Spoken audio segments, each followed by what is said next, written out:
Oi, meu nome é Bárbara Noleto, eu sou diretora de redes do Jornal Opção. Seja bem-vindo para mais um Opção Play. Aproveita, se inscreve aqui no canal, deixa sua curtida, comentário, sugestão de entrevistado que você quer vir por aqui. E hoje a gente está com uma convidada muito especial, que foi minha professora na UFG. Luana, seja muito bem-vinda. Obrigada. Eu quero que você se apresente e fale um pouco sobre o que você estuda e leciona. Ok. Bárbara, muito obrigada pelo convite. Agradeço também a você que está ouvindo a gente, vendo a gente pelas redes do Jornal Opção. Eu trabalhei aqui no Jornal Opção nos anos de 2010, 2011, então é muito bom, é muito prazeroso ter recebido, vocês não imaginam a honra que eu fico, ter recebido um convite da minha ex-orientada, da minha ex-aluna, Bárbara Noleto, que era fantástica aluna, e estar na casa em que eu fui tão bem recebida pelo Euler, eu fui tão bem orientada, editada e estimulada à leitura e à literatura. E aí eu estou dizendo isso para dizer que o início da minha carreira tem a ver com o Jornal Opção. Eu trabalhava aqui e o Euler muito culto, muito literato, né? Eu já gostava muito de ler e fui muito estimulada a ler, e aí fiz um mestrado em literatura, em estudos literários, em que eu estudei a obra da escritora Clarice Lispector, isso nos anos de 2013, e depois fiz um doutorado em jornalismo literário, porque eu vim do jornalismo e estudei literatura. Então eu peguei a base teórica que eu tinha do romance, que é um gênero literário, da novela, outro gênero literário, dos contos, e tentei ver como que essa base, como que o jornalismo pode usar artifícios, recursos romanescos para dizer da vida. E aí, no mestrado eu estudo Clarice e no doutorado eu estudo as formas de romanciação do jornalismo, não no sentido, Bárbara, digamos assim, da firula, do embelezamento da linguagem, da forma, porque literatura não é isso. Literatura é uma forma de se dizer a verdade. É uma forma de se dizer a verdade a tal ponto que o leitor lê aquilo, por mais que seja um mundo ficcional, e se desconcerta e fala, meu Deus, mas isso sou eu, isso aqui sou eu. A ponto de você ficar procurando na rua personagens lidos. Então eu sentia essa verdade na literatura quando lia e pensava, depois que estudei Clarice, que há temas no jornalismo que o jornalismo aos moldes, como nós o praticamos, eu também sou jornalista, diariamente, o jornalismo não dá conta da complexidade destes temas. Por exemplo, para falar da morte, eu fiz a minha tese de doutorado em anos pandêmicos, né? Então a gente falava de morte todo o tempo. Como o jornalismo pode falar de morte? O jornalismo transforma, e a gente precisa fazer isso mesmo, quantifica muito a morte, porque a gente na vida urbana, na vida diária, a gente passa por tantos riscos e tem as estatísticas, os dados, ou a gente transforma a morte em algo tão doloroso que pode virar sensacionalista. Então, que de outra forma a gente pode tratar a morte na sua dimensão mais humana? O romance lida bem com temas como morte, a literatura lida bem com temas como solidão, como abandono. E aí eu pensei assim, mas como que o jornalismo se romanceia? Ele traz estratégias romanescas para dizer desses temas impossíveis. É impossível se dizer da morte. É impossível. Por isso que a gente quantifica ou sensacionaliza. Isso está na teoria freudiana, por exemplo, ninguém consegue pensar na própria morte. Quando você pensa na sua própria morte, você já se imagina vivo, né? Tenta fazer isso, você já se imagina vivo. Então, como é que a literatura nos ensina a viver com seus personagens e nos ensina a morrer, porque a gente tem uma calção de segurança, a gente morre com eles, mas vivo. Então, a partir disso, dos temas impossíveis para o jornalismo, morte, solidão, eu fui vendo como é que alguns jornalistas, e essa é a tese de doutorado, usam estratégias do romance. Eu tinha aprendido sobre romance lá no mestrado, na Faculdade de Letras da Universidade Federal de Goiás, para dizer desses temas impossíveis. E eu cheguei a uma autora argentina que se chama Leila Guerreiro. Eu estou falando aportuguesando, né? Mas Leila Guerreiro. Ela escreveu um livro que se chama Los Suicidas del Fin del Mundo, Crônicas de um Pueblo Patagônico, que até então não está traduzido em língua portuguesa, está em língua espanhola.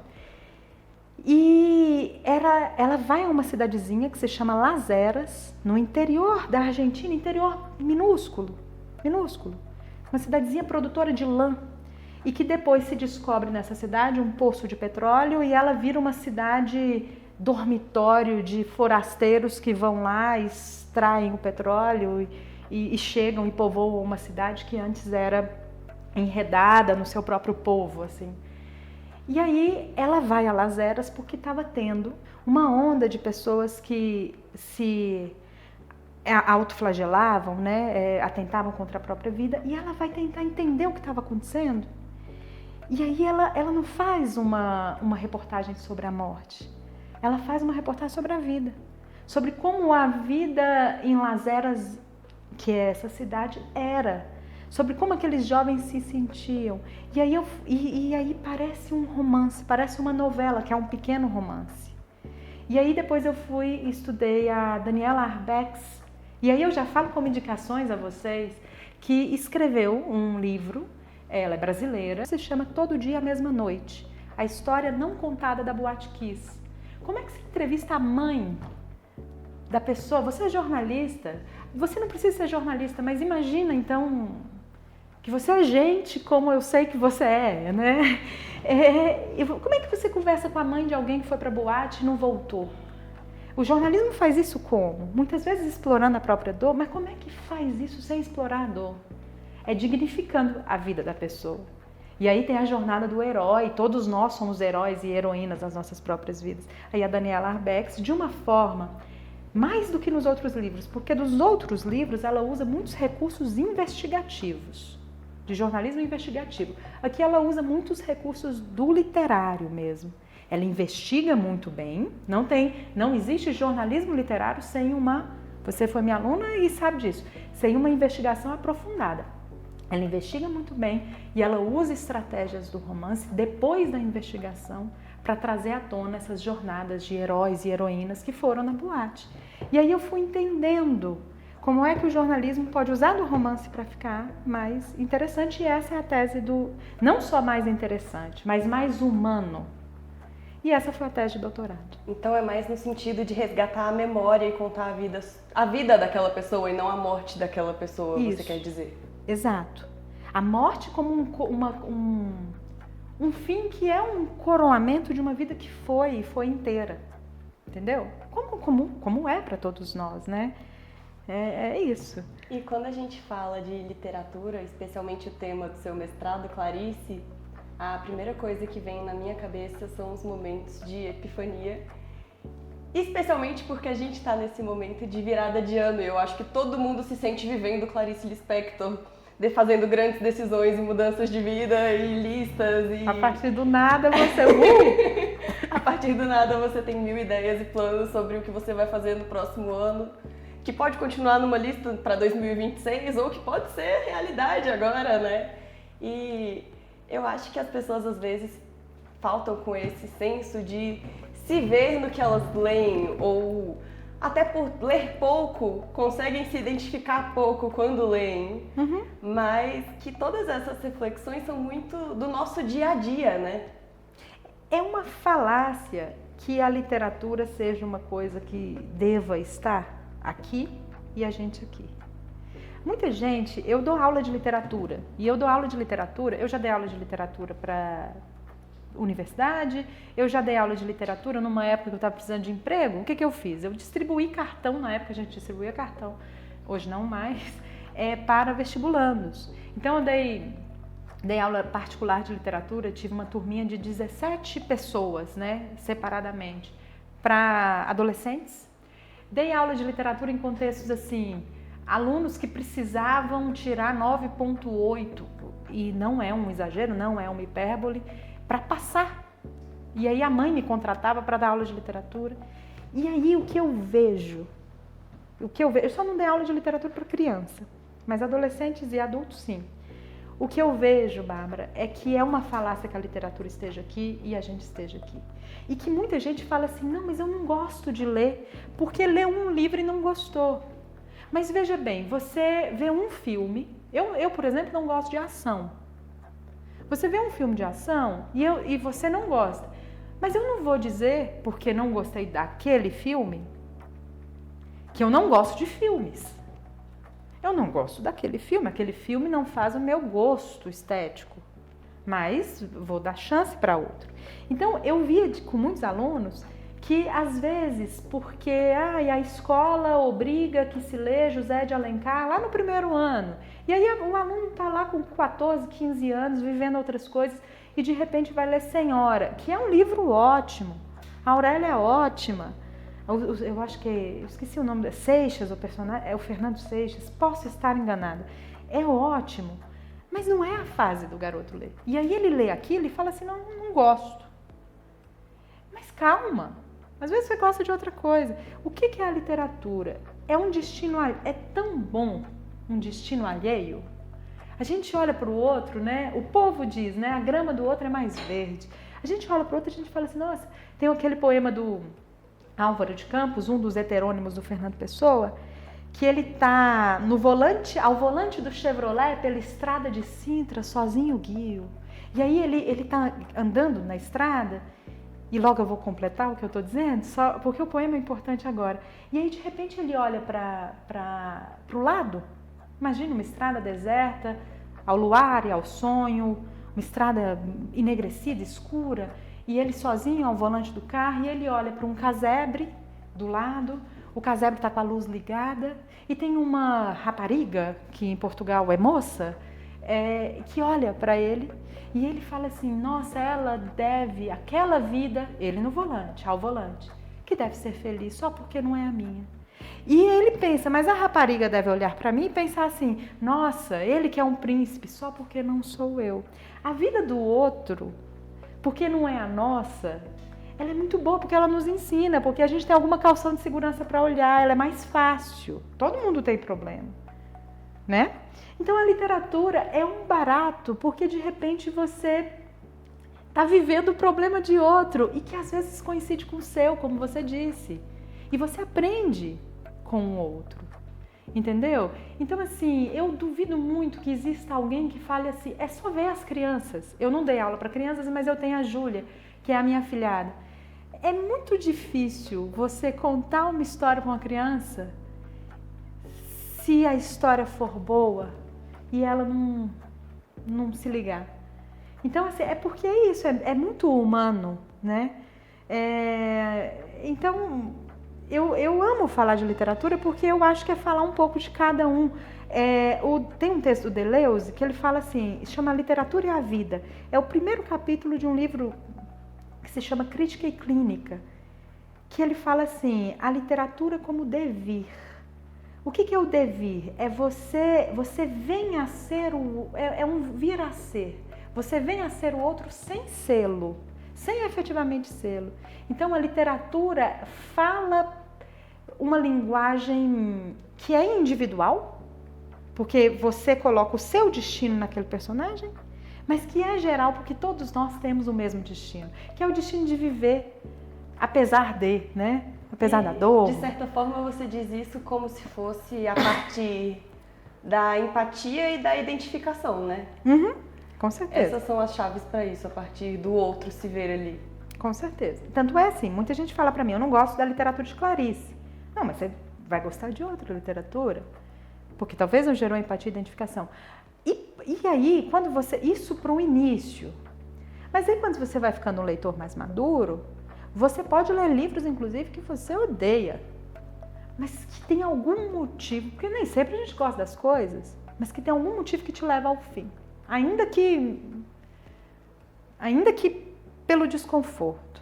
Mas no início, para chamar as pessoas para a literatura, é importante que haja um caminho partilhado entre o teu olhar e do que a personagem vive, a ponto de ela ser quase real, né? Mas a literatura também não muda nada. A Clarice fala, né? Escrever não muda nada, e escrever muda alguma coisa. É porque a gente talvez não queira. Não é função da literatura mudar a realidade. A função da literatura é falar a realidade. Com toda a sua grandeza, com toda a sua largueza, inclusive com a tua potência para falar de felicidades e dores, né? Falando de Clarice, que você perguntou, nessa época do ano é uma época que as pessoas... Por que a Bárbara fez essa... Para quem não conhece Clarice Lispector, a Clarice é uma literatura difícil, primeiro, ela não é uma literatura fácil. E aí, as personagens da Clarice geralmente é um livro com uma história mínima. O que acontece no romance Água Viva? Eu, de verdade, não sei te falar. Já li 7 vezes, não sei te falar. Geralmente os fatos são poucos. O que importa é a repercussão do fato no indivíduo. Então, a Paixão segundo GH, por exemplo, é uma mulher que decide fazer uma faxina no quarto dos fundos da casa e, de repente, topa com a barata no quarto. É só isso. Mas não é só isso. Porque ao ver a barata, ela tem uma espécie inicial de nojo, de asco, como todos nós, e depois a barata desconcerta a vida organizada dela, e ela fala, não, mas que vida é essa que eu tenho organizada desse jeito? Que jogo de cortinas é esse que eu estou preparando direitinho para filtrar o sol que entra na minha sala? Por que eu não deixo o sol entrar? A barata, a partir de um nada, ela tá... Gente, dia cotidiano, eu estou limpando o quarto, quem nunca fez isso? Eu vejo uma barata. Mas a partir de um nada, a barata faz ela pensar na própria vida. E em como ela vinha falsamente se equilibrando. E aí ela se desorganiza a tal ponto que ela fica com uma identificação com aquela barata, que é o asco dela, e que é o quê? Comer a barata. Aí é osso ler. Porque você se desorganiza também. Você se pergunta. Veja, é uma identificação, mas é uma identificação oposta. Você se identifica pelo asco e não pelo amor. E aí você se pergunta, mas e a minha vida? Então é difícil ler. Só que é como a Bárbara disse, é uma guinada. E a gente está na fase... A gente tem que olhar para a gente mesmo e pensar o que a gente pode mudar. Ou o que a gente não pode mudar, porque até cortar os próprios erros, como diz Clarice, pode ser perigoso. Então, às vezes, eu preciso do meu erro necessário. Então, a literatura ajuda a pensar, e pensar, falta pra gente pensar. Falta pra mim pensar. Eu tô com o Instagram desinstalado do meu celular. Por quê? Porque eu tava pensando pouco. Eu lia os stories, não dava tempo de eu pensar. Mas eu tô precisando voltar, porque tô ficando fora do mundo. Também não é legal ficar fora do mundo. Mas é preciso pensar, é preciso parar. Eu venho com essa militância. Às vezes eu tenho alunos que não têm tempo de ler, como eu vinha falando aqui para o Guilherme, que está aqui nas nossas câmeras. E a minha militância é, vamos parar 10 minutos e ler. Ah, mas não dá para ler o livro inteiro. Não, mas dá para ler um poema inteiro. Eu tenho um professor, o Goiamérico, muito querido, que ele trabalhava em agência publicitária. É uma loucura a agência publicitária. É uma loucura. E ele falava assim, eu levava um livro de poema para mim. E eu lia um poema por dia. Era o tempo que eu tinha, 2 minutos. No final do dia, 20 dias de trabalho, contando aí de segunda a sexta, estou jogando por baixo, são 20 poemas. E o número importa? Não. Se você lê um poema bom e aquilo é aquilo. É isso que eu acredito. É uma militância no sentido mais utópico da palavra. De acreditar em alguma coisa. E no ser humano? Por quê? Acreditar no ser humano? Não sei. É uma escolha? É natural para você? É a sua vocação para professora? Como você enxerga isso? Eu nasci com um papagaio na boca. De modo que, se eu não escrevo, leio e falo sobre o que estou lendo. Eu nasci com um papagaio na boca que às vezes quer ficar calado também. De modo que eu preciso acreditar para que esse papagaio fale, porque senão o papagaio vai me matar. Então é uma vocação, é um chamado. Agora, se a gente deve acreditar no ser humano, essa pergunta, por quê? Por que acreditar no ser humano? Ela pode ser lida do ponto de vista individual, meu. Por que eu acredito no ser humano? Individualmente eu te responderia, porque eu preciso acreditar em mim mesma. Se eu não fizer o que eu faço para falar de literatura, eu vou ficar sozinha e eu não quero ficar sozinha. Eu acredito em mim mesma. Agora, essa pergunta pode ser respondida do ponto de vista coletivo. Por que acreditar no ser humano? Eu não sei. Eu sei que o ser humano produz guerras, produz barbáries e produz fome. Eu estive agora em Lisboa e em Londres e há fome por todos os cantos, não só aqui. Varia o nível de desigualdade, mas há. Mas esse mesmo ser humano que produz isso, produz um cântico, um canto bonito, produz uma obra que faz pensar, estende a mão para alguém. E aí, por que acreditar no ser humano? Porque a gente é esse paradoxo mesmo e a vida é isso. A Clarice foi jornalista também. O que a literatura pode ensinar para o jornalismo e o jornalismo pode ensinar para a literatura? A literatura pode ensinar para o jornalismo a falar a verdade completa. E o jornalismo pode ensinar para a literatura o rigor de se investigar para não inventar falsidades. Acho que é o mundo da palavra, né? É muito, muito difícil esse mundo, mas é o nosso mundo humano, é o que nos humaniza. E como jornalista, professora, no momento que a gente vive, como que você vê essa nossa era da comunicação, que ela é impossível hoje ser de um formato, ser só escrita, por exemplo. Tudo é multimídia, tem várias plataformas e acessos. Como que você enxerga isso? Nossa, como é que eu vejo o mundo multimídia de hoje? Eu me vejo em falha com o mundo multimídia de hoje. Ele me dá muita ansiedade e eu não estou conseguindo muito ele, por enquanto, e estou em débito com ele. É um mundo e aí eu não sei se a sensação é particular minha ou do outro, ou de todos. É um mundo que me faz pensar que eu nunca vou alcançá-lo por completo, mas às vezes todo mundo, inclusive quando não havia toda essa multimedialidade, é assim, a gente nunca alcança o mundo por completo. Talvez então o mundo multimídia exponha a minha falha, a nossa falha, a gente nunca vai dar conta de tudo. O que eu acho desse mundo ele com certeza vem aumentando os níveis de ansiedade das pessoas, com certeza ele vem aumentando a sensação de fracasso, porque são pessoas que se expõem, e todos nós fazemos isso, inclusive eu, que se expõe só nos seus sucessos, né? E quando tem um fracassozinho, dá um jeito de colocá-lo bonitinho. E aí, então, ele aumenta a ansiedade, aumenta a sensação de auto-fracasso, mas, ao mesmo tempo, como tudo é paradoxal que a gente está falando, ele amplia acessos, ele faz chegar a palavra onde não chegava antes. E ele amplia, eu acho que dá para falar de literatura num vídeo de 2 minutos. 2. Eu acho que dá para fazer um poema ser vocalizado mais alto, mais polifônico, inclusive, porque aí a pessoa faz o poema e outras pessoas podem ao mesmo tempo responder.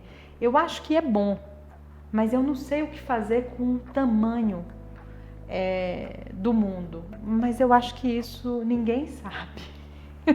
Eu achei muito interessante o que você falou sobre não alcançar ele por completo, porque, na minha visão, ele é feito para ter bolhas e segregações específicas. Por exemplo, a geração que veio antes de mim, ela ainda está mais presa ao Facebook, por exemplo. A minha geração vai estar no Instagram, a que vem depois de mim tá no Twitter e aí chegar do TikTok.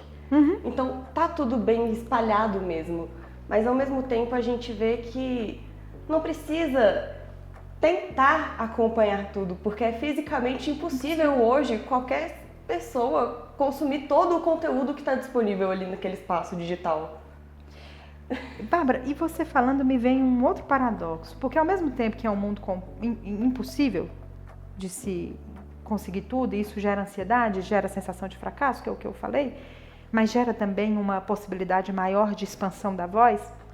É tão difícil responder essa pergunta sua, e como eu não estudo isso, eu estudo literatura, eu não estudo redes, então assim, por favor, quem estuda redes, saiba que quem está falando aqui é uma pessoa leiga, eu só estou falando o que sinto. Mas ao mesmo tempo que tem essa complexidade difícil de alcançar, olha outro paradoxo. As bolhas funcionam não só porque uma geração é do Facebook, outra geração é do Instagram, outra geração é do TikTok. As bolhas funcionam dentro dessas gerações. Por exemplo, nas minhas redes, e isso é perigoso para a democracia, a gente está vendo o que está acontecendo. Nas minhas redes vão aparecer coisas de literatura. Isso é ótimo, porque eu procuro isso.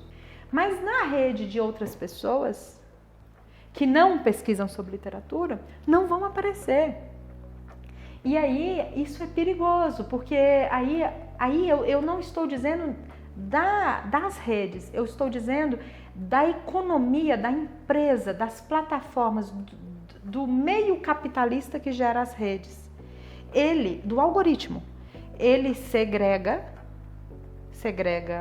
os conteúdos, a fim de que fique parecendo que eu estou tendo acesso a tudo e eu estou tendo acesso à parte. E aí a literatura chega para todo mundo? Não, porque se as pessoas não têm a cultura de já procurarem literatura, no TikTok não vai chegar, no Instagram não vai chegar. Aí uma discussão séria, filosófica, política, chega para todo mundo, científica? Não, para pessoas vão chegar só a discussão da Terra plana. Pesquisas chegam para pesquisadores. Pesquisas chegam para pesquisadores e terraplanismos chegam para pessoas não pesquisadoras, sendo que a pesquisa devia chegar para os terraplanistas. Então, é muito difícil. Eu indico um filme, aquele Don't Tap, Não Olhe Para Cima, que diz isso, né, com Leonardo DiCaprio, tem todo mundo ali, a Meryl Streep, diz isso. Este mundo que nós estamos vivendo é um mundo difícil. É um mundo difícil pra gente. Eu sempre fui uma leitora. Eu venho com dificuldades de me concentrar, né? Agora imagina dar aula para alguém que nasceu neste mundo. Então, assim, é bom. Eu não sou apocalíptica. Nossa, tem que acabar com isso. Até porque o impossível está resolvido. É impossível acabar com isso. Mas eu acho que a gente tem que se educar. Sabe o que eu acho? A gente tem que se educar para duas coisas. Todos nós. Para parar. Não existe literatura. Eu vou dizer aqui, Ítalo Calvino no Se um Viajante numa Noite de Inverno. A história desse livro, gente, leiam esse livro. E no início dele, ele é maravilhoso, aí lá no meio ele fica chato e é proposital, viu? Continuem. Porque depois ele termina maravilhoso. E no Se um Viajante numa Noite de Inverno, o que é a história desse livro? É a história de um leitor tentando ler o livro. Só isso. O leitor tenta ler o livro. E aí o que acontece?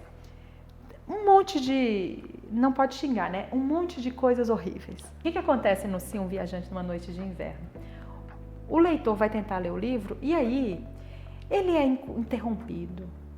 Chegam para falar com ele, ele tem que resolver demanda, depois tem um erro de encadernação no livro. E aí ele está lendo e de repente na página 32 volta para a página 17. E aí ele fica muito bravo. E aí ele tem que voltar para a livraria para falar, teve um erro de encadernação. O livreiro fala, não, fica tranquilo, está acontecendo isso com outros leitores. Pega este livro. Troca o livro para ele.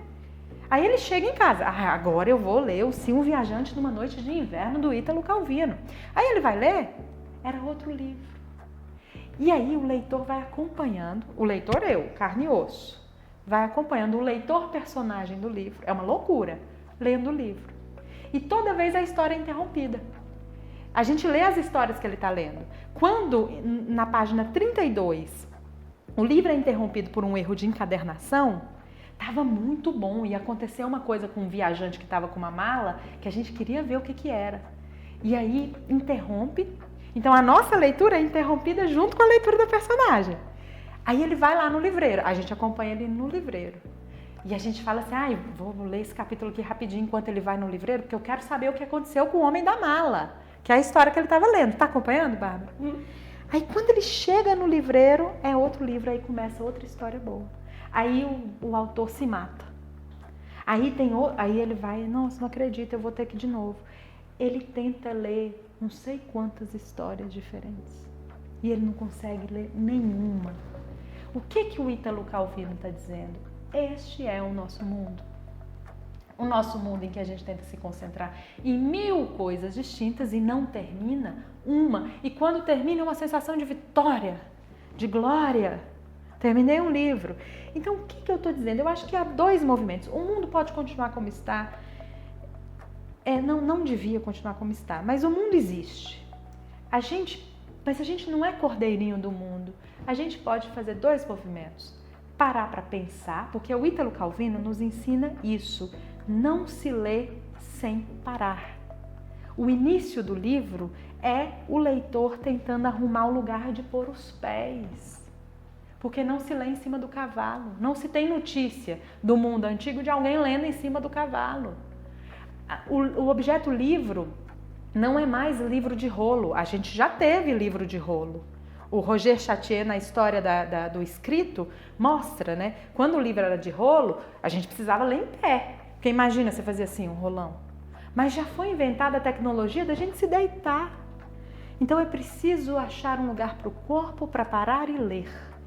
A gente não é cordeirinho desse mundo doido. Primeiro a gente tem que parar. Para ler, para pensar, para falar, para tomar decisão, para não brigar no trânsito. Primeiro tem que parar. É a primeira coisa que a gente pode fazer neste mundo. E a segunda coisa, depois de parar, seja para ler ou seja para outra coisa, e pensar, né? Eu acho que a gente pode tentar pensar o não óbvio. Meu algoritmo está me mandando só meme disso aqui. E se eu procurar aquele outro assunto que eu não procuro? Tenta sair do algoritmo. Eu acredito nesse partido aqui. Por que eu não posso ver o que o outro partido está falando? Porque aí a gente tenta educar este mundo para a diversidade. Eu acredito nisso, por que eu não posso ouvir aquilo? Está faltando da gente parar, pensar e nos educar para o diferente, para a diversidade. Isso eu falo pra gente, eu não estou me excluindo disso. Tá faltando isso para mim também. Muitas vezes a gente não lê o contraditório. Um ponto que eu queria comentar com você, eu acho que também falta o que já faltava para as pessoas com o jornalismo, hoje falta com elas nas redes sociais. Por exemplo, a pessoa que não vai ler mais de um veículo, vai ler só um veículo, ela vai ver só um viés, então ela não vê o panorama completo. O que a gente recomenda quando estuda o jornalismo é que uma pessoa veja vários veículos para ter vários pontos de vista e formar a própria opinião, né? Então, eu acho que é mais ou menos a mesma coisa que acontece ali nas redes, porque se você gosta de um assunto, você interage com aquele assunto, o algoritmo entende que é daquilo que você gosta e ele não vai te entregar mais nada. Então, realmente, é exatamente esse movimento que você falou que precisa acontecer para isso mudar. Isso, o que a gente pode fazer é mínimo. É mínimo, desde antes era mínimo, né? Mas a gente tem que se educar. Porque a gente não pode esperar ser educado pelo algoritmo, né? A gente não se ensina nada a ninguém. Eu acredito nisso como professora. Não se ensina nada a ninguém, aprende quem já sabe. Por quê? Se eu chegar para um aluno que ele não quer, eu tenho que esperar o tempo dele. Não é que ele já sabe, eu não estou falando de conteúdo. Conteúdo, bobeira. Eu estou falando da disposição anímica de alma para você querer partilhar.